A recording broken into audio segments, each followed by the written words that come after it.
සම්මා සම්බුදු සරණයි සදහැවත් ඔබ හැම දෙනාටම. පින්නතුනේ බෞද්ධ රූපවාහිනී නාලිකාව සෑම බ්‍රහස්පතින්දා දවසකම ඔබ හැම දෙනාගේම හිතසුව පිණිස විකාශනය කරන්නට යෙදෙන සසරින් නිවනට සද්ධර්මානුශාසනා මාලාවේ තවත් උතුම් වූ දායකත්ව සද්ධර්මානුශාසනාවක් මෙතෙන් සිට සමාරම්භ කරමින් ලොව පුරා විසිරුවා හරින්නටයි මේ මොහොතේදී අපි සූදානම් වන්නේ. පින්නතුනේ අදත් සුපුරුදු පරිදි දේශනාව පැවැත්වීම වෙනුවෙන් බෞද්ධ රූපවාහිනී මැදිරි පරිශ්‍රයට ඉතාමත්ම කරුණාවෙන් වැඩම කරන්නට යෙදුණු කහපොළ ශ්‍රී සද්ධර්මාරාම මහා විහාරයත් මර්දන් කල්ල කරුණාගල චිත්ත විවේකාරාමයත් යන උභය විහාරාධීශවර කම්මට්ටානාචාර්ය පූජනීය තපෝවනයේ අරියදජ පින්වත් ස්වාමින් වහන්සේ ඉතාමත්ම ගෞරවයෙන් සාදුනාද පවත්වමින් අපි හැම දෙනාම ධම්සභා මණ්ඩපයට පිළිගනිමු. අවසරයි අපේ හාමුදුරුවනේ සාදු සාදු සාදු. පින්නතුනේ අද සද්ධර්මානුශාසනාව වෙනුවෙන් ස්වකීය දායකත්වයේ ගනිමින් කටයුතු කරන්නේ මාතර හිත්තැටිය මැද පදිංචි චන්ද්‍රා සමරවික්‍රම මෑණියන් ප්‍රධාන ඒ පවුලේ දූ දරුවන් පිරිස විසින්.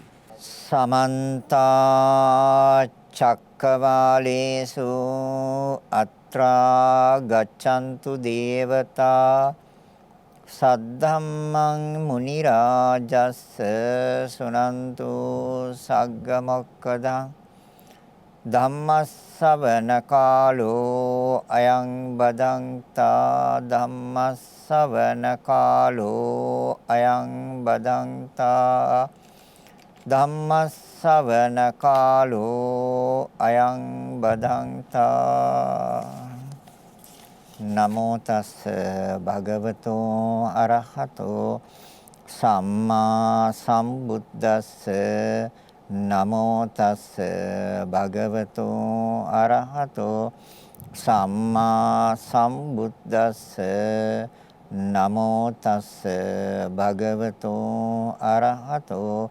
සම්මා සම්බුද්දස්ස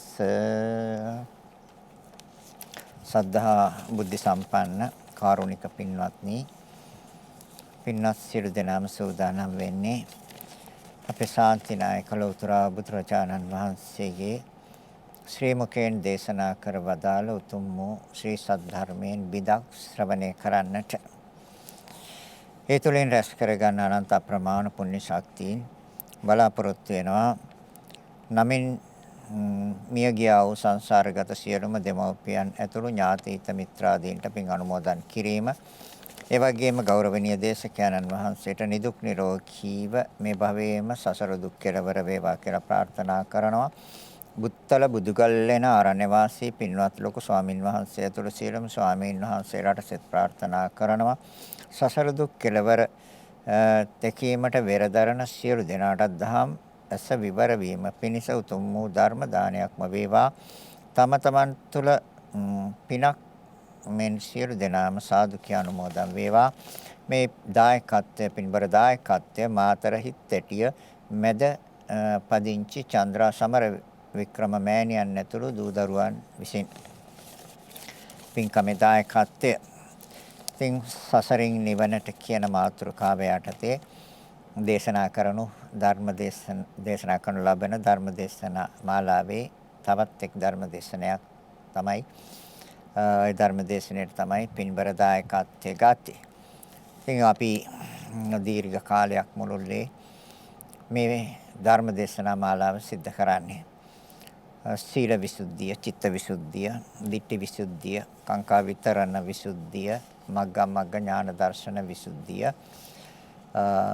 තමයි අපි මේ වෙනකොට දේශනා කරලා තියෙනවා. එතකොට මග්ගමග්ග ඥාන දර්ශන විසුද්ධියේ තව කරුණු කාරණා තියෙන නිසා අදත් ඒ ධර්ම දේශනාවට මාතෘකාව වෙන්නේ මග්ගමග්ග ඥාන දර්ශන විසුද්ධිය. මග නොමග නිවැරදි මග තෝරාගත යුතු වෙනවා. නිවැරදි මගට අවතීර්ණ විය යුතු වෙනවා. නිවැරදි මග දර්ශනය කරගත යුතු වෙනවා. ඇයි අපි මෙච්චර කල් ගියේ නොමග හින්දා. මෙච්චර කල් අපි ගියේ වැරදි පාරක. ඒ නිසා නිවැරදි මගට වැටෙන්න ඕනේ. මොකටද නිවැරදි මගට වැටෙන්නේ? දුකෙන් නිදහස් වෙන්න.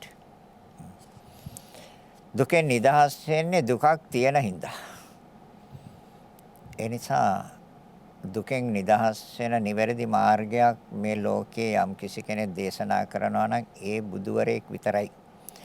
බුදුරජාණන් වහන්සේ නමක්මයි.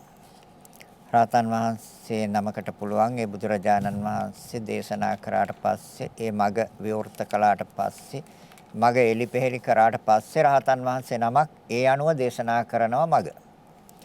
පසේ බුදුවරයන් වහන්සේගේ හැකියාවක් තියෙනවා.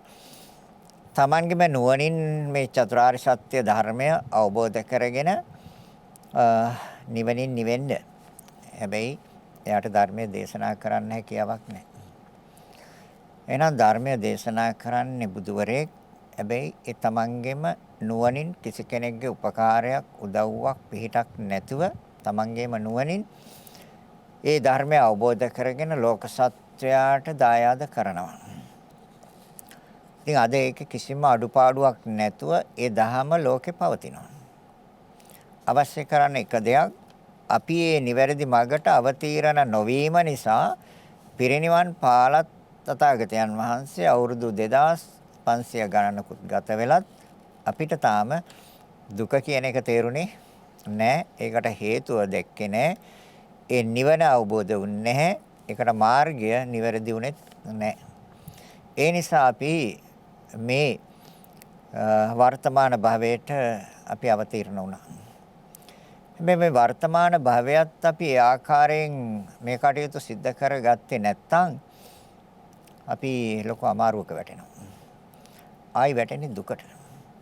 මොකද සැප ඇති තැනක් විශ්වයේ ලෝකයේ යම් තැනක තියෙනවා නම් ඒක මහත් වූ කරුණාවෙන් අනුකම්පාවෙන් බුදු වෙච්ච බුදුරජාණන් වහන්සේ අපට එහෙම තැනක් කියනවා.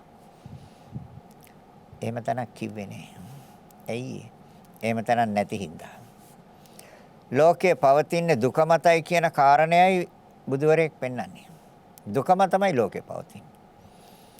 ඒක හොඳටම තේරෙනවා මේ ධර්මයේ පිළිබඳව ගැඹුරින් පරීක්ෂා කරලා බලපුවා. ඒ ගැඹුරින් පරීක්ෂා කරන්නේ උසස්ව මනසක් තියෙන. උසස්ව මනසක් තියෙන මිනිස්සයාට. මේ මිනිස්සය කියන්නේ ඒකෙනුත් තථාගතයන් වහන්සේ දේශනා කරන්නේ ප්‍රඥාවන්තයන්ට.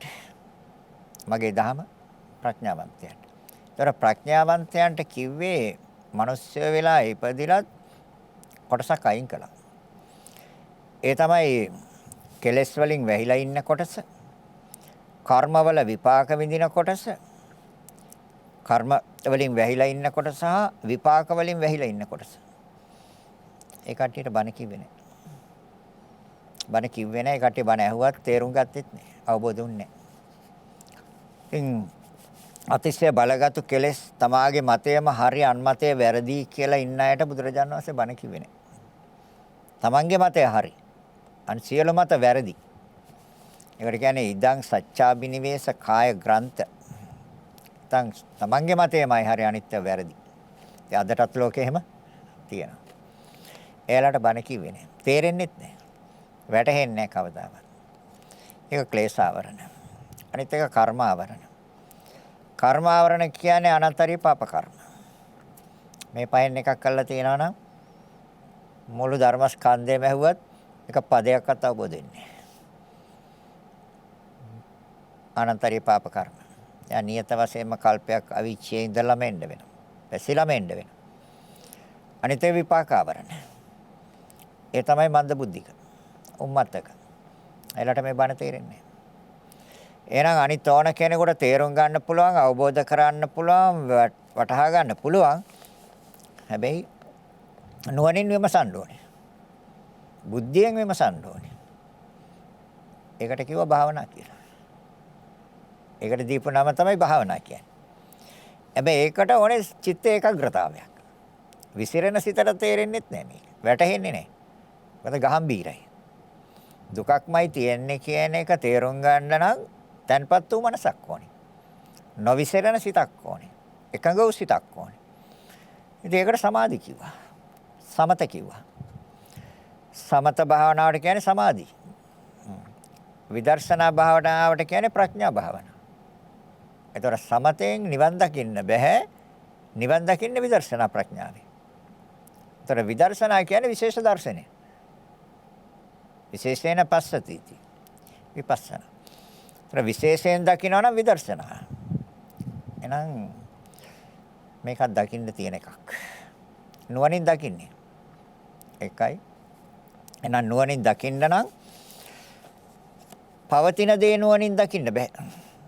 පවතින දේ ඇහෙන් දකිනවා. නුවණින් දකින්නේ ධර්මයයි. ඒතර ධර්මය කිව්වේ බුදුරජාන් වහන්සේ වර්තමානයේ මේ මොහොතේ සිදුවෙන ක්‍රියාවලිය. මේ ලෝකයේ තුල විශ්වය තුල වර්තමානයේ මේ මොහොතේ සිදුවෙන ක්‍රියාවලියයි බුදුරජාන් වහන්සේ පෙන්වන්නේ. ඇසට රූපයක් හම්බෙන්නේ වර්තමානයේනේ. ඒ අනුව සිතක් හැදෙන්නේ වර්තමානයේනේ. දැන් මේ මොහොතේ පවතින වෙලාව වර්තමානයේ. දැන් ඊයේත් ඔක වුණා. හැබැයි එතකොට ඊයේ ඒ වෙලාව වර්තමානයේ. හැබැයි ඒක අතීතයට ගිහිල්ලා ඉවරයි. එහෙනම් වර්තමානයේ මේ මොහොතේ සිදුවෙන ක්‍රියාවලියයි. එතකොට ඇසයි රූපයයි නිසා සිතක් හැදෙන්නේ ඇස පවතින්නේත් වර්තමානයේ මේ මොහොතේ. චිත්තක්ෂණ 17ක කාලයක. බාහිර රූපයත් වර්තමානයේ මේ මොහොතේ පවතින්නේ චිත්තක්ෂණ 17ක කාලයක්. ඒ දෙක නිසා හැදෙන සිත පවතින්නේත් වර්තමානයේ මේ මොහොතේ එක චිත්තක්ෂණයක. කර්ණ තුන එකතු කරන ස්පර්ශයත් වර්තමානයේ මේ මොහොතේ සිද්ධ වෙන්නේ චක්කු සම්පස්සය. ඒ අනුව විඳීමේ සිත හැදෙන්නෙත් මේ මොහොතේ වර්තමානයේ මේ දැන්. ඒ අනුව හඳුනා ගැනීමේ සිත හැදෙන්නෙත් වර්තමානයේ මේ මොහොතේ මේ දැන්. ඒ අනුව චේතනාව හැවත් කර්මය හැදෙන්නෙත් මේ මොහොතේ මේ දැන්. දැන් එහෙනම් නවත්තන්න බලාපොරොත්තු වෙන්නේ කවද්ද? නවත්තන්න වෙන්නේ දැන්. හෙට ඒකයි බුදුරජාණන් වහන්සේ දේශනා කරන්නේ මේ නිවන දකින්නේ හෙට නෙමෙයි. හෙට නෙමෙයි මේ නිවන දකින්නේ මේ දැන් දකින්නේ. එයි. කර්ම ශේ කරන්න වෙන්නේ දැන්. දැන් අපි කියමු හෙට මේ කරුණ අපි විග්‍රහ කරනවා මේ කරුණ බෙදනවා මේ කරුණ පරීක්ෂා කරනවා කියලා. ඉතින් හෙට ඒ වෙලාවේ ඒ අවස්ථාවේ ඒ වෙලාවට එතන වර්තමානයේනේ. එහෙනම් බුදුරජාණන් වහන්සේ දේශනා කරන්නේ මේ ධර්මයේ වර්තමානයේ මේ මොහොතේ දැන් මේ සිදුවෙන ක්‍රියාවලියයි. එතකොට වර්තමානයේ මේ මොහොතේ දැන් සිදුවෙන මේ ක්‍රියාවලිය නවත්තන්නේ හෙටද? කවද්ද නවත්තන්නේ? දැන් නවත්තන්න තියෙන්නේ. එහෙනම් නිවන් දකින්නේ හෙටද? එහෙනම් බෝඩ් එකක් ගහන්නේ මලාට පස්සේ හරට නිවන් සැප ලැබේවා කියලා. කවදාවත් ලැබෙන්නේ නැහැ. එයි වර්තමානයේ මේ මොහොතේ නිවන මේ දැන් මෙතන නිවන තියෙන්නේ. නිවන තියෙන්නේ බුද්ධ ගායව නෙමෙයි. රුවන්වැලිසෑය ගාව නෙමෙයි. ශ්‍රී මහා බෝධිය ගාව නෙමෙයි. මේ ශාලාව ඇතුළෙත් නෙමෙයි. තමන්ගේ සිත තුළ. ගිනි ගන්නේ සිත නිවෙන්නේ සිත. නැද්ද? ඉතින් නිවා ගන්න වෙන්නේ දැන්. සිතින්ම තමයි නිවන්න වෙන්නේ. එහෙනම් මග්ගමග්ග ඥාන දර්ශන විසුද්ධිය මග නොමග යන්න එපා. හෙට නිවන් දකින්න බෑනේ. නෙමෙයි අදයි දැන් ඊයේ බැරි වුණා. ඊයේ බැරි හිනුන හින්දානේ දැන් අද මේ නිවන් ආවේ නැත්නම් අද ඉන්නේ නැහැ නේ බණහන්. ඊයේ නිවන් දැක්කම අද බණහන් ඉන්නේ නැහැ. ඕනේ නැහැ නේ ආයි අහන්න. ඊයේ අරිහත්ත්වයට ගියා නම් අද ආයි බණහන් ඕනේද? ආයි බණහන් නෑ. එහෙනම් හොඳට මතක තියාගන්න මේ වර්තමානයේ මේ මොහොතේ සිදුවෙන නිවැරදි ක්‍රියාවලියයි බුදුරජාණන් වහන්සේ පෙන්වන්නේ. නවත්තන්න තියෙන පවතින්නෙත් මේ මොහොතේ දැන් පවතින්නේ ශණයයි පවතින්නෙත් මේ මොහොතේ එහෙනම් නිවෙන්නෙත් මේ මොහොතේමයි. අපි ගිය සතියේ කතා කළා චේතනා හේවත් කර්ම පිළියෙල වෙලා ඒ කර්ම අනුව සත්‍ය දුක් විඳින ආකාරය ඒ වගේම නියාම ධර්ම දෙකක් අරගෙන බුදුරජාණන් වහන්සේ දේශනා කරපු නිවැරදිවම දේශනා කරපු නියාම ධර්ම දෙක කම්ම නියාම චිත්ත නියාම කියන ධර්මතා දෙක ඒ වගේම හේතුඵල ධර්මතාවය මේ සියල්ල අපි ගිය සතියේ පැහැදිලි කරා. හැබැයි මේ එකක් පරීක්ෂා කරලා බැලීමෙන් මේක තහවුරු වෙන්නේ නැහැ. මේක සහතික වෙන්නේ නැහැ. ඒ නිසා තමයි තථාගතයන් වහන්සේ මේ කොටස් වලට මේක හොඳට බෙදා ගන්න කියන්නේ. දැන් කොටස් වලට බෙදනකොට අපිට තේරෙනවා පහට බෙදන්න පුළුවන්. රූපස්කන්ධ, වේදනාස්කන්ධ, සංඥාස්කන්ධ, සංස්කාරස්කන්ධ, විඥානස්කන්ධ. පහට බෙදලා වෙන් කළ බැලුවොත් තමයි මේක තේරෙන්නේ, අවබෝධ වෙන්නේ. ওই පහ එකට එකතු කරලා ගන්න තාක්කල් අර සම්මුති ලෝකේ තමයි මනස සැරිසරන්නේ.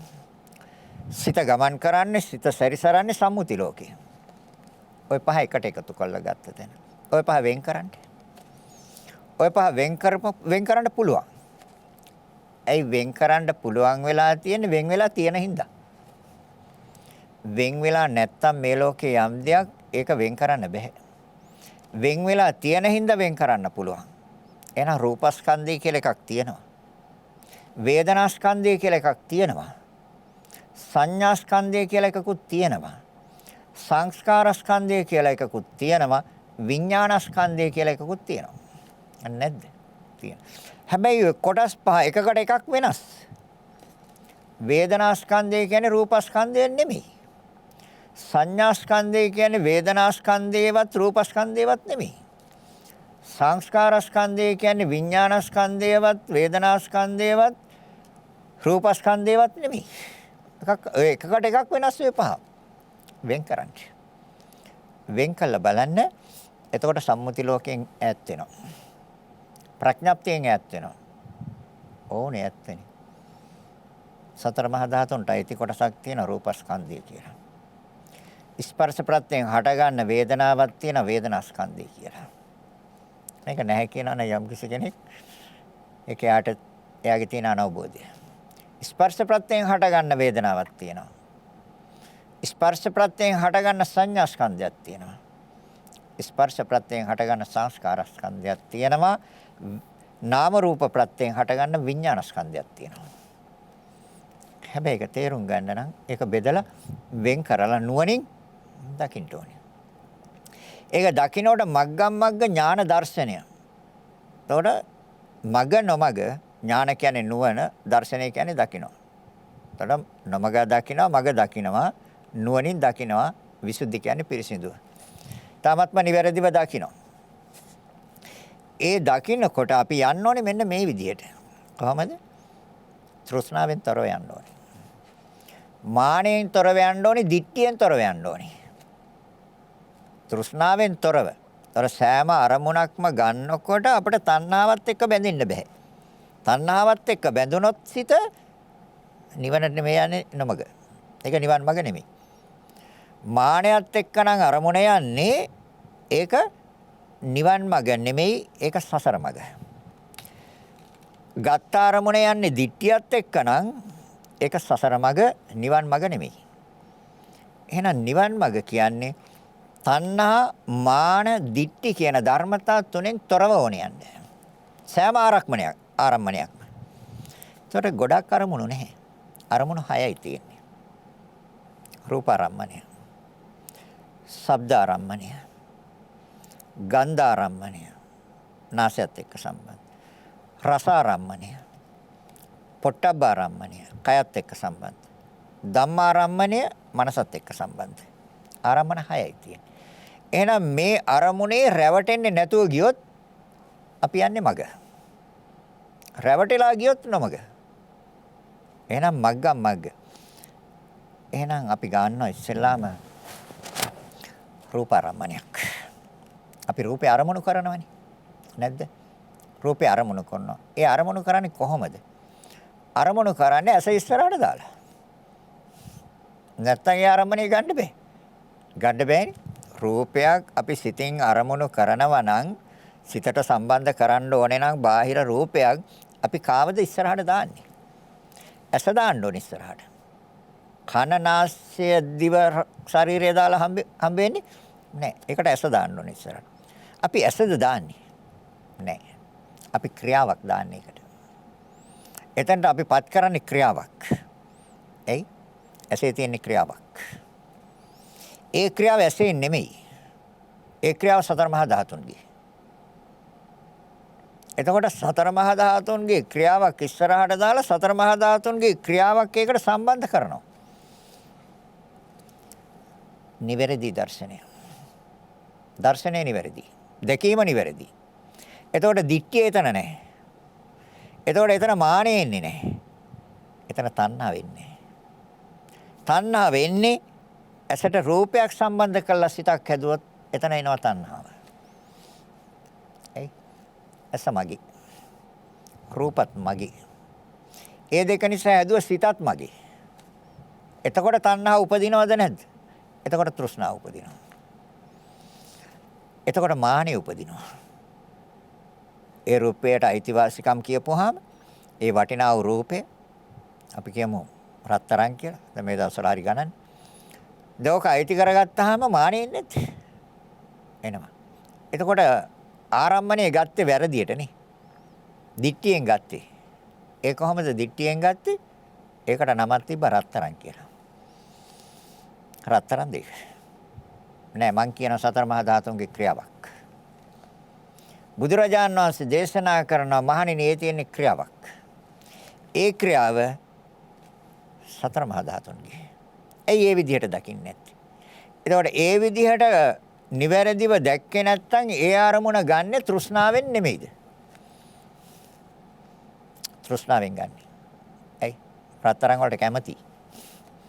කැමතිනේ රත්තරන් වල. එතකොට කැමති කියන්නේ තණ්හාව, ආසාව, ඇල්ම, ඕනකම. දැන් එතකොට එතන මොකද්ද වැඩිලා තියෙන්නේ? හේතුවම එතන හදලා ඉවරයි.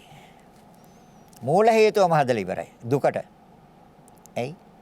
බුදුරජාණන් වහන්සේ දුකට හේතුව කිව්වේ තෘෂ්ණාවයි. නැත්?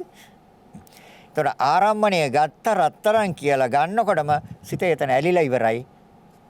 එතකොට තණ්හාව එතන හැදිලා නැද්ද? දැක්කා. ලස්සනයි දිලිසෙනවා. මාල වෙන්න පුළුවන්, වලලු වෙන්න පුළුවන්. යම් දෙයක් වෙන්න පුළුවන්. රත්තරන් වලින් හදපු. දැක්ක ගමන් ආසාවක් නෙමෙයි දෙක්. එතකොට අරමුණ ගත්තේ දිට්ඨියෙන් නෙමෙයි. ඉතින් දිට්ඨියෙන් ගත්තා නම් ඒතර තණ්හා මාන දිට්ඨිය තියෙන කාටද? පෘථග්ජන පුච්චරයට. ඒතර මගද? නෑ නොමග. හොඳට දැනගන්න. එහෙනම් ඒතර ඇස ගන්නේ ක්‍රියාවක් වශයෙන්. ඒතර තණ්හාවක් එන්නේ නෑ. ඒ ඇසක් වශයෙන් නෙමෙයි ගන්නේ ක්‍රියාවක් වශයෙන් සතර මහා ධාතුන්ගේ ක්‍රියාවක් වශයෙන්. අර දැක්ක රත්තරන් ටික කුට්ටියක් හරි පෙත්තක් හරි බිස්කට් එකක් හරි මොකක් හරි දැකපු දේ ගත්තේ සතර මහා ධාතු වශයෙන් ගත්තොත් තණ්හාවක් එනවද? මානයක් එනවද? දිට්ඨිය පිරිසිදුද? එතකොට එතන තණ්හාවක් නැහැ නේද? ඒ ආරම්මනේ. මානයක් නැහැ නේද? දිට්ඨියක් නැහැ නේද? එහෙනම් ඒක පුහුණු කරන්න. ඒක පුරුදු කරන්න. ඒක සිතට ඇතුල් කරන්න. සිතට හොඳට ස්ථාවර කරන්න. එතකොට තණ්හාව නැහැ, මානය නැහැ, දිට්ඨිය නැහැ. තණ්හාවයි මානයයි දිට්ඨියයි නැත්තේ කාටද? රහතන් වහන්සේට. ඒ රහත් වෙන කම්ම තණ්හා මාන දිටි. දිට්ඨිය හැබැයි සෝවාන් මාර්ගයේදී දිට්ඨිය අවසන් වේවි. හැබැයි තණ්හාවයි මානයයි තියෙනවා. රූප රාග මාන. ඒවා තියෙනවනේ. රූප රාග කියන්නේ ඇලෙනවා කියන එක. කියන්නේ තෘෂ්ණාව. එහෙනම් ආරම්මණය දැන් වැරදියට ගත්තාම මොකද්ද වෙන්නේ? ආරම්මණය වැරදියට ගත්තාම අරමුණ පිළිගන්නවා. අරමුණ පිළිගත්තේ වැරදි පැත්තට අරමුණ පිළිගත්තේ. ඒතර වැරදි පැත්තට අරමුණ පිළිගත්තාම ඊට පස්සේ ඒක තීරණය කරනවා. ඒකට කියනවා සම්තීරණ. මේ තවත් මේක කර්ම හදන විදිහක් මේ කියන්නේ. එතකොට ඒක තීරණය කරනවා. රත්තරන් නේ. ඔව්. ඒතර අරමුණ පිළිගත්තා තීරණය කරා. ඊට පස්සේ නිශ්චය කරන එක මට හොඳයි. දැන් එහෙම තීරණය කළාද නැද්ද? ඔය අතේ කාර්යය කනේ තියෙනවනේ ඉතින් තීරණය කළානේ දාගත්තේ අරගෙන. හා? ඒකට කියන සම්තීරණ. ତර වත්තපන. හරි. ඒක තමයි සතු කරගත්තා. තමයි සතු කරගත්තේ නැද්ද? දැන් තමයි සතු කරගන්නකොට ඒ පිළිබඳව නැවත සිත් කීයක් හැදුවද? ඒවට කිව්වා ජවන් කියලා. අරමුණ තදින් ගත්තා. තදින් ගත්ත හින්දා දැන් ඔක පරිස්සම් කරන්න ගෙදරට සේප්පුවකුත් ගෙනාවා. නැත්තම් බැංකුවෙන් සේප්පුවක් අයින් කරගත්තා. නැත්තම් අල්මාරිය වල රහස් කුටියක් හදලා ඒකේ දාලා යතුරු ඉනේ ගහගත්තා. කර්මයක් හදලාද නැද්ද? කර්මයක් හැදුවද නැද්ද? දැන් චේතනා. චක්කු සම්පස්සජය ගිය සැරේ මං කිව්වේ වෙන පැත්තකින් මේ චේතනා කර්ම වෙන පැත්තකින් ගිය සැරේ ගිය සතියේ දේශනා කළේ දැන් මේ දේශනා කරන්නේ තවත් පැත්තකින් මේ නිවන් මඟ. එම නැති වුණොත් අපි සසර මෙච්චර කාලයක් ඔය සසරේ ආවේ හේතුව නිසා. එහෙනම් දැන් එතකොට හදලා ඉවරයි කර්මයක්. කර්මය මත සිත පවතිනවා. කර්මය මත සිත තියෙනවා. එයි අරක තෘෂ්ණාවෙන් ගත්තේ. ତොර තණ්හාවෙන් ගත්තා, මානෙන් ගත්තා, දිට්ඨියෙන් ගත්තා. තොර තණ්හා මාන දිට්ඨිය එකක් ගත්තාම අරමුණ පිළිගත්තාම ඒක තීරණය කළා. ඒක හරි, ඒක වටිනවා, ඒක හොඳයි. ඊට පස්සේ සම්තීරණ නිශ්චය කරනවා. හරි, ඒක Taman සතු කරගන්න හොඳයි. ඊට පස්සේ Taman සතු කරගත්තා. Taman සතු කරගත්තාම ඊට පස්සේ එතන ඉඳලා රකින්න ඕනේ, පරිස්සම් කරන්න ඕනේ. බලන්න ඕනේ, හොයන්න ඕනේ. දැන් ඒතකොට වැඩෙන්නේ තණ්හාව නෙමෙයි. ඉතින් බුදුරජාණන් වහන්සේ කිව්වේ අස් කරන්න කියලා.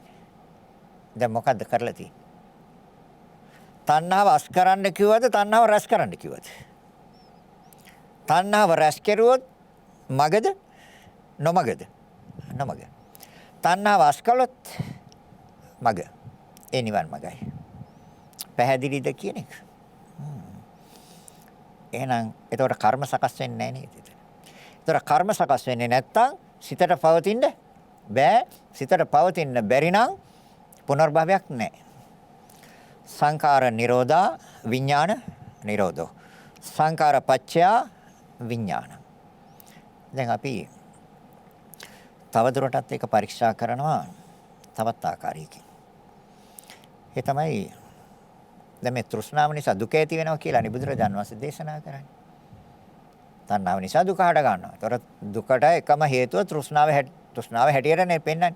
ඉතින් අපි දැන් බුදුරජාණන් වහන්සේ කිව්වට අපි මේක නෑ එකපාරටම බලන්නේ. අපි මේක බලනවා මේක හරිද? නිවැරදිද? ඒක හැමම වෙනවද? තෘෂ්ණාව නිසාද මේ දුක හැදෙන්නේ? ඒක විසඳ ගන්න පටිච්චසමුප්පාදයට යන්න. දැන් අර ආරම්මණය ගත්තනේ. ආරම්මණය ගත්තේ තෘෂ්ණාවෙන්නේ. එතකොට ඇලෙන සිත. දැන් එතන විඳීමක් නේ තියෙනව නේද? දැන් විඳීම තුල නේද ඇලුනේ? එහෙනම් විඳීම තුල ඇලුනා කියන්නේ තෘෂ්ණාව පටන් ගත්තද නැද්ද? තණ්හාපච්චය උපාදාන. දැන් එතකොට ඒක තදින් අල්ලගෙන ග්‍රහණය කරගෙන නැද්ද ඔක? ඔක මගේ කියලා මට අයිති කියලා මගේ වස්තුවක් කියලා මගේ දේපලක් කියලා අයිති කරගෙන නැද්ද? අයිති කරගෙන. ඒ කියන්නේ උපාදානයි. දැන් උපාදානය නිසා ඔක රැකගන්න ආරක්ෂා කරගන්න කර්ම කරනවද නැද්ද? තර උපාදාන පත්‍ය භව භව පත්‍ය ජාති ජාති පත්‍ය ජරා මරණ ශෝක පරිදේව දුක්ඛ දෝමනස් උපායාස සම්භවಂತಿ. දැන් තණ්හාවෙන් හින්දා හැදුවේ දුකද? දැන් එතකොට අපි මේක දැන් කැමැත්තෙන් නෙමෙයිද මේ ලං කරන් තියෙන්නේ? කැමැත්තෙන් ලං කරගෙන තියෙන්නේ මොකද්ද? ජරා මරණ. ඒකයි කියන්නේ සිත ඇලෙන්න දුන්නොත් ජරා මරණ ටික බාර ගන්න ඒක එපා කියන්න එපා. ඒකම එන ශෝකයක් බාර ගන්න කනගාටුවයි හැඬීමයි දුක්ඛ දෝමනස්යන් ඔය ඔක්කොම ටික බාර ගන්න එයි අර සිත ඇල්ුණා නම් සිතට ඇලෙන්න දීලා නිහඬව බලාගෙන හිටියා නම් අරමුණ ගත්තේ වැරදියට නම් අර ටික සතුටෙන් බාර ගන්න වෙනවා. ප්‍රතික්ෂේප කළ වැඩක් වෙන්නේ නැහැ. හම්බෙන්නේ නැති වෙන්නේ නැහැ ප්‍රතික්ෂේප කළාට. හැබැයි දුක ප්‍රතික්ෂේප කරනවා. දුක නම් එපා. දෙපා කියවට හරියන්නේ නැහැ. ඒ මතනේ ඉන්නේ. දැන් තණ්හාව නිසා දුක හැදෙනවද? හොඳයි. අපි අරමුණ ගන්නවනේ. දැන් අරමුණ ගත්තම අරමුණ කොහෙන්ද ගන්නෙ? සිතින්නේ. දැන් සිතෙන් අරමුණ ගත්තා. හැබැයි ගත්තේ තැනම සිත අයින් කළොත් මොකද වෙන්නේ? දැක්කනම් දැක්කා. එතනින් එහාට යන්නේ. එතකොට එතන තෘෂ්ණාව නැහැ.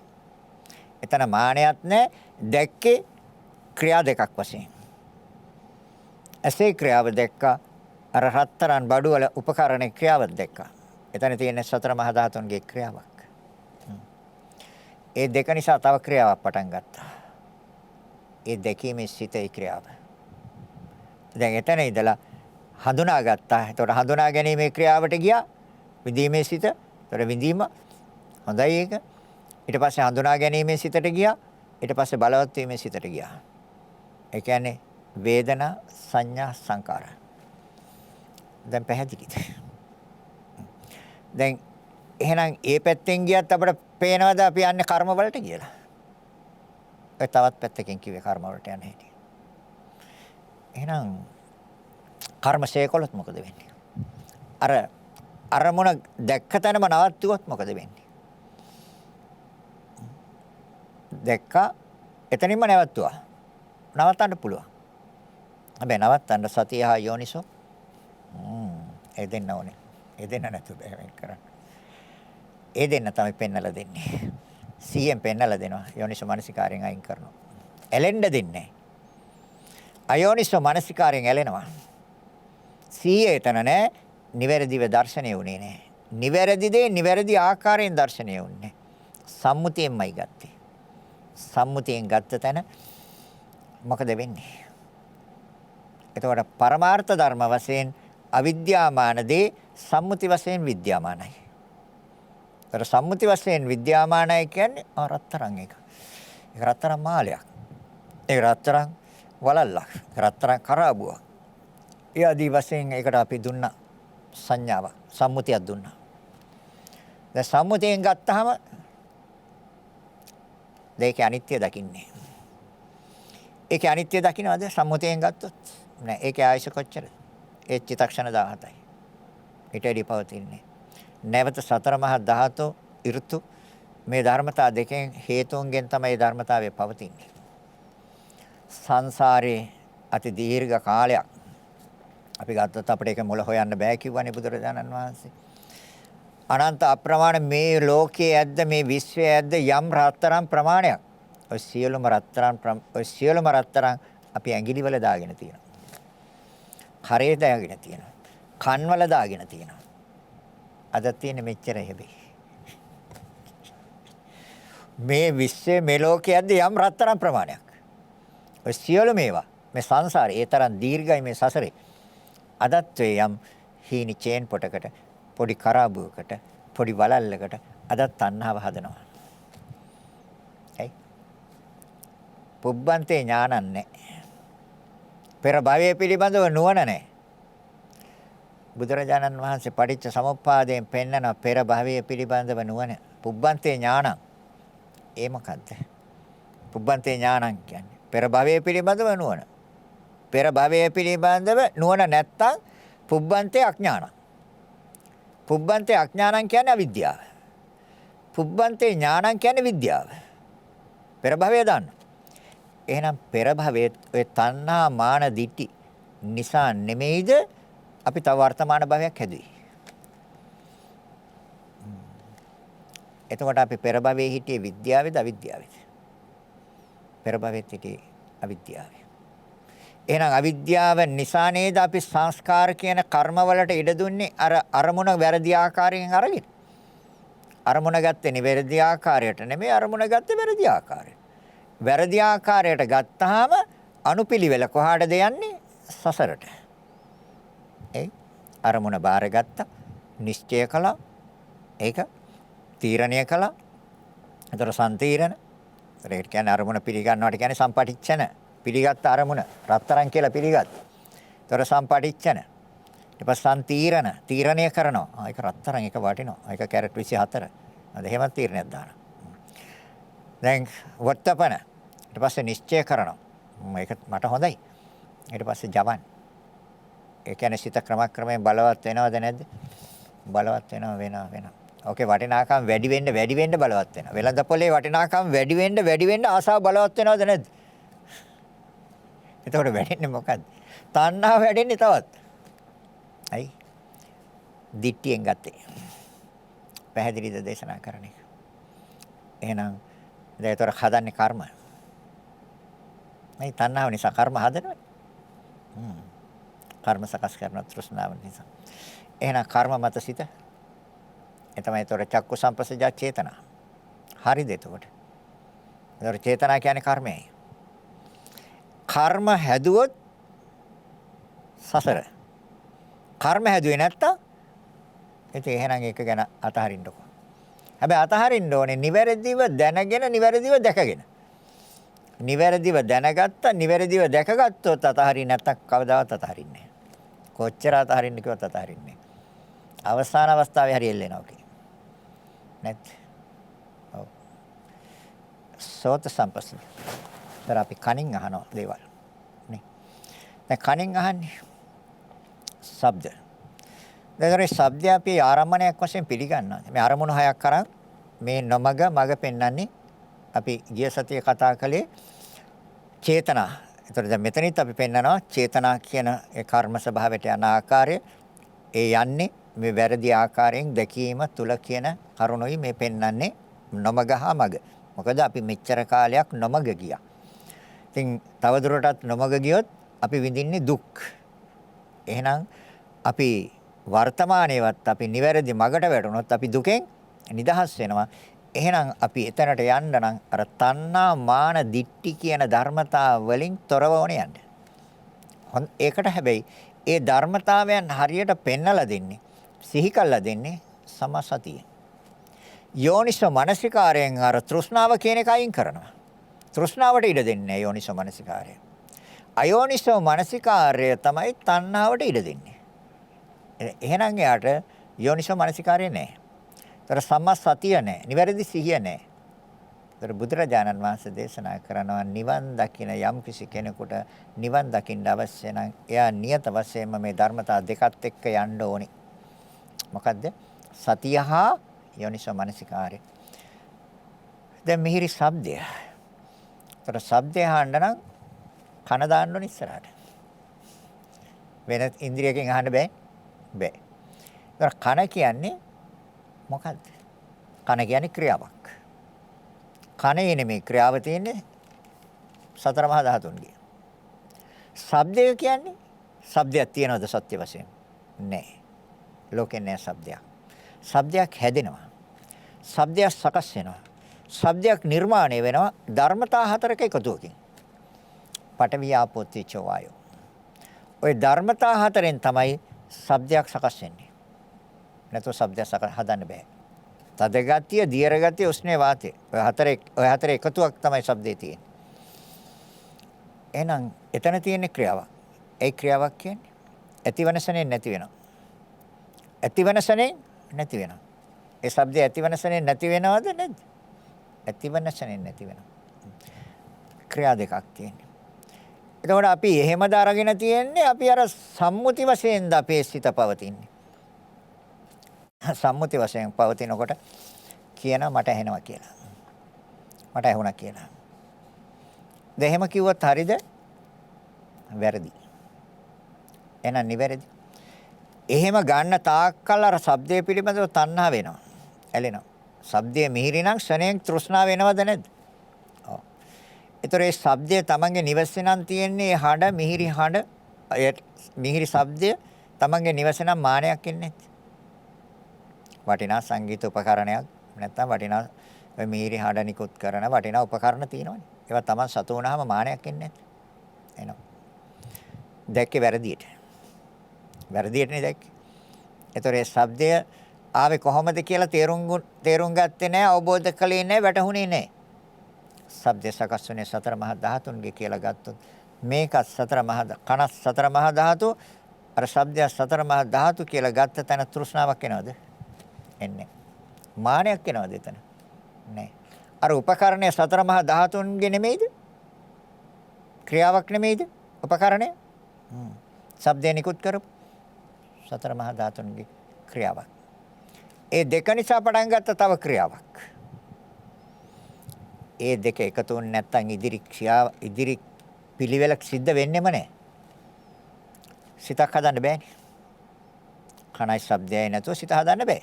ඒ පිළිගන්නවනේ ඕන කෙනෙක්. එතකොට ඒ සිත හැදුනේ නැත්නම් එතන ස්පර්ශයක් නැහැ. ඒ කියන්නේ සෝත සම්පස්සයක් නැහැ එතන. එහෙනම් සෝත සම්පස්සජ වේදනක් නැහැ.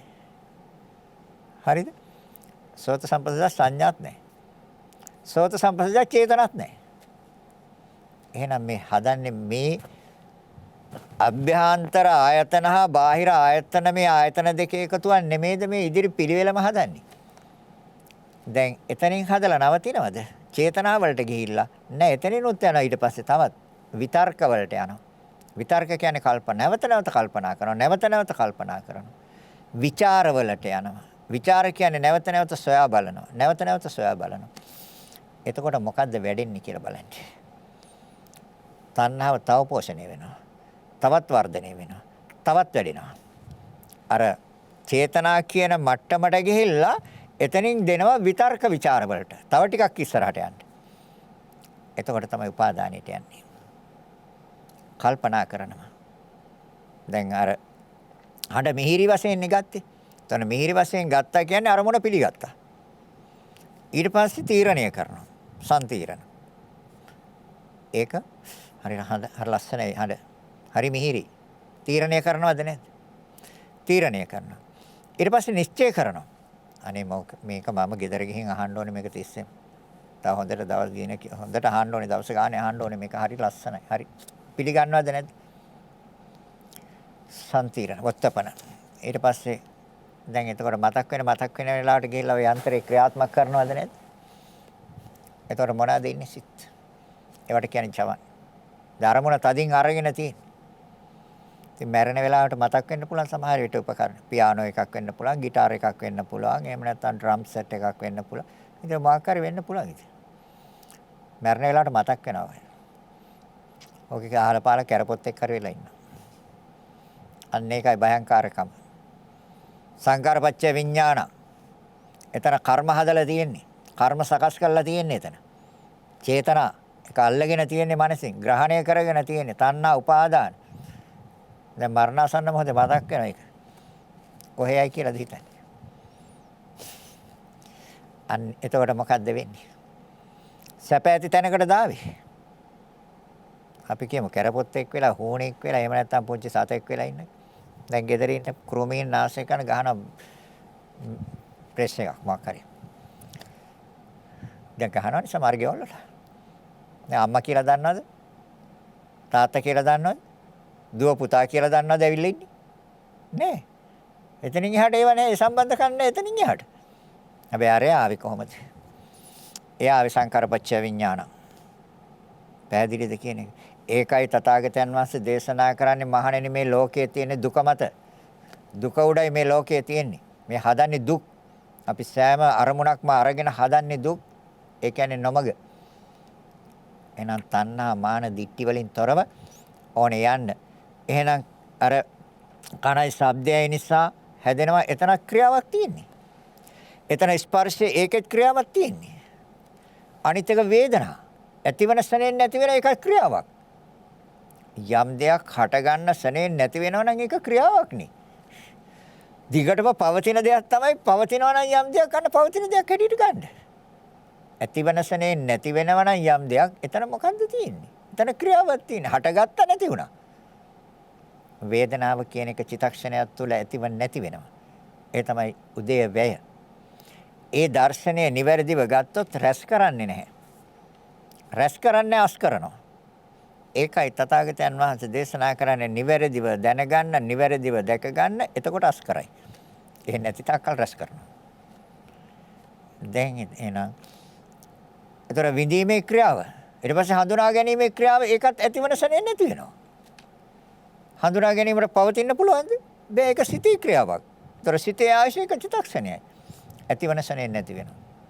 නැතිවන සැනෙන් ආය ඇති වෙනවා. ආය හඳුනා ගන්න. ආය නැති වෙනවා. නැතිවන සැනෙන් ඇති වෙනවා. ඒකට කියන්නේ උදේවැය. මේ මග්ගමග්ග ඥාන දර්ශන විසුද්ධියේදී මේක අනිවාර්යෙන් හොඳටම ඇති කරගෙන යන්න ඕනේ. නිට්ටයයි කියලා හිතාගෙන ඉන්න මේ සෑම දෙයක්ම අනිත්‍ය හැටියට නිවැරදිවම දකින්න ඕනේ මනසින්. සැප හැටියට නෙමෙයි දකින්න ඕනේ දුක් හැටියටමයි දකින්න ඕනේ. තමන්ගේ හැටියට නෙමෙයි දකින්න ඕනේ තමන්ගේ නොවන දෙයක් හැටියටමයි දකින්න ඕනේ. දැන් බලමු මේ තමන්ගේ කියලා මොකද්ද මේක ගන්න පුළුවන්? දැන් කෙස් කියන එක තමන්ගේ එකක්ද? එහෙනම් කාගේද? ඔක සතර මහා ධාතුන්ගේ. සතර මහා ධාතුන්ගේ ක්‍රියාවක්. ඔක කර්මයෙන් සකස් වෙච්ච එකක්. ප්‍රත්‍යයෙන් උපන් ධර්මයක් ඕක. උපකාරයෙන් උපන් ධර්මයක්. ඕක දුකට අයිති එකක්. දුකට අයිති එකක් හින්දා තමයි හැලුනේ, පිපිරුවේ, ඉදුනේ, සුදු උනේ. සැපට අයිති එකක් නම් කවදාවත් ඕක හැලෙන්නෙත් නැහැ, සුදු වෙන්නෙත් නැහැ, පුපුරන්නෙත් නැහැ නේ. දැන් මොකද්ද වෙලා තියෙන්නේ? දුකට අයිති එකක් නෙමෙයිද? එහෙනම් දුක මත නෙමෙයිද තියෙන්නේ? අනිත් පැත්තෙන් පරීක්ෂා කරලා බලනවා. දැන් කෙස්වල ක්‍රියාව කියන්නේ කෙස්වල ක්‍රියාව ගෙනියන්න නම් සිතේ ක්‍රියාවක් ඕනේ. සිතේ ක්‍රියාව නැතුව මේ කෙස්වල ක්‍රියාව ගෙනියන්න පුළුවන්ද? බැහැ. ඒතර ක්‍රියා දෙකක් නේ තියෙන්නේ. ඒ ක්‍රියා දෙක තියෙන්නේ නාම රූප දෙකේ. කෙස්වලත් නැහැ සිතෙත් නැහැ. නාම රූප දෙකේ ක්‍රියාවක් තියෙන්නේ. ඒක පටන් ගත්ත ගර්භාෂයේදී යුක්තාණුයි. නාම රූපච්ච සලආයතන. ආයතන හයක් හැදුවා. සලආයතන පච්ච පස්ස, පස්ස පච්ච වේදනා, වේදනා පච්ච තණ්හා, තණ්හා පච්ච උපාදාන, උපාදාන පච්ච භව, භව පච්ච ජාති, ජාති පච්ච. දැන් දුක ඒතනින් බැලුවත් දුකක් හදන්නේ. එතකොට එහෙනම් ඉදීමත් දුකක්, පිපිරීමත් දුකක්, හැලීමත් දුකක්, සුදු වීමත් දුකක්. ඔක හැදෙන රෝගින්ද ඒ දුකයි. දැන් එතකොට දුක මත නෙමෙයිද තියෙන්නේ මේක. හැබැයි ආයෙත් ඉල්ලන්නේම දුක. ඇයි? සිත අලවනවනේ එතන. දැන් කෙස් වලට කැමතිද නැද්ද? කැමති. කොච්චර කිව්වත්. නැද්ද? අනිවාර්යෙන් කැමති. ඉතින් කැමති හින්දා නේ සුදු ටික ඊට පස්සේ ඩයි ගාලා කළු කරගන්නේ. දැන් එහෙනම් එතන මොකද්ද හදලා තියෙන්නේ? දුක් වලට ප්‍රතිකර්මයක් කරලා. දැන් සුදු වුණා. දැන් මේක දුකයිනේ කරදරන්නේ මේක. අයියෝ මොකද්ද මේක දැන් සුදු වෙලා තියෙන්නේ. දැන් මේකට ගානවා පාට ටිකක්. දැන් ඊට පස්සේ යටින් එනේවත් සුදු පාට කළු පාට දෙන්නේ නෑ. එතකොට තේරෙනවා මොකද්ද මේ දුක් වලට ප්‍රතිකර්ම කෙරුවේ කියලා. වැහුවා. ප්‍රතිකර්මයෙන් වැහුවා දුක. හැබැයි යටින් ආයි පෙන්නන දුක. තේරෙනවද? එහෙනම් පැහැදිලිද කියනවා. ධර්ම දේශනාව අවසන් කරන කාලේ දැක්ක පැහැදිලිනේ කියනවා. සසරින් නිවනට නොමග යන්න එපා. අරමුණ වැරදියට ගත්තොත් අනිවාර්යෙන් නොමග අරමුණ නිවැරදිව ගන්න. ඒතර ආරම්මන දැන් දෙකයි කිව්වේ තව හතරක් තියෙනවා.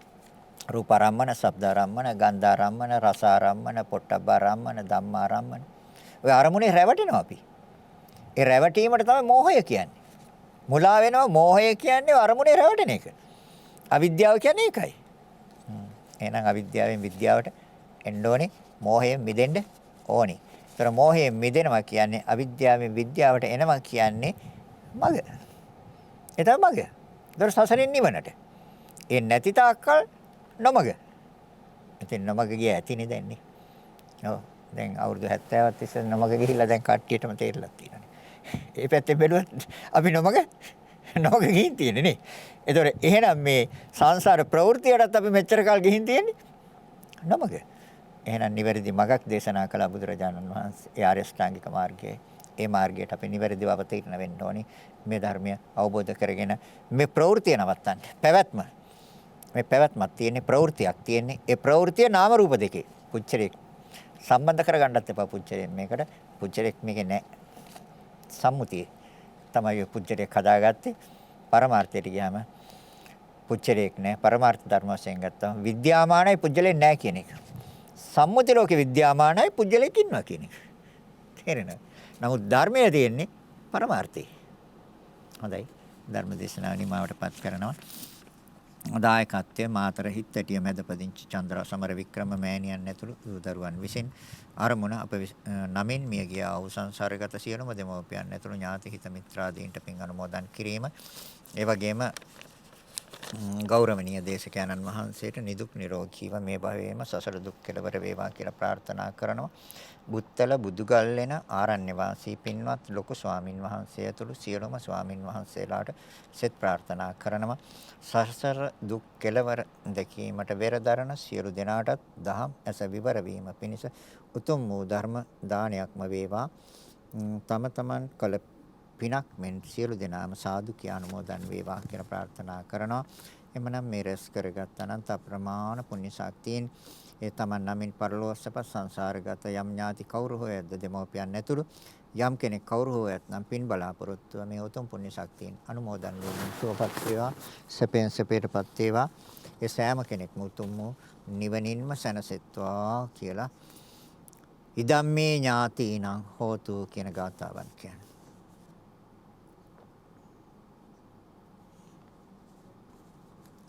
රැස් කරගත්තා නම් අප්‍රමාණ පුණ්‍ය ශක්තියෙන් සියලු දෙවියන්ටත් අනුමෝදන් කරනවා. සියලු දෙවියොත් මේ පින් අනුමෝදන් වේවා. දෙවියන්ට උතුම් වූ නිවනින්ම සැනසෙත්වා කියලා දෙවියන්ට පින් දෙමු. ආකාසට්ටා ච බුම්මට්ටා දේවා නාග මහිද්దికා පුඤ්ඤන්තං අනුමෝදිත චිරන් රැක්කන්තු ලෝක සාසනං ආකාසට්ටා ච බුම්මට්ටා දේවා නාග මහිද්దికා පුඤ්ඤන්තං අනුමෝදිත්වා චිරන් රැක්කන්තු දේශනං ආකාසට්ටා ච බුම්මට්ටා දේවා නාග මහිද්దికා පුඤ්ඤන්තං අනුමෝදිත්වා චිරන් රැක්කන්තු මං පරන්ති. රැස් කරගත් අනන්ත ප්‍රමාණ පුණ්‍ය ශක්තියෙන් ඔබ අප සෑම දිනාටම නිර්වාණ අවබෝධය පිණිසම හේතු වාසනා වේවා කියලා හිතාගෙන සාදු කියන්නේ. සෑම දිනාටම ආශිර්වාද කරනවා.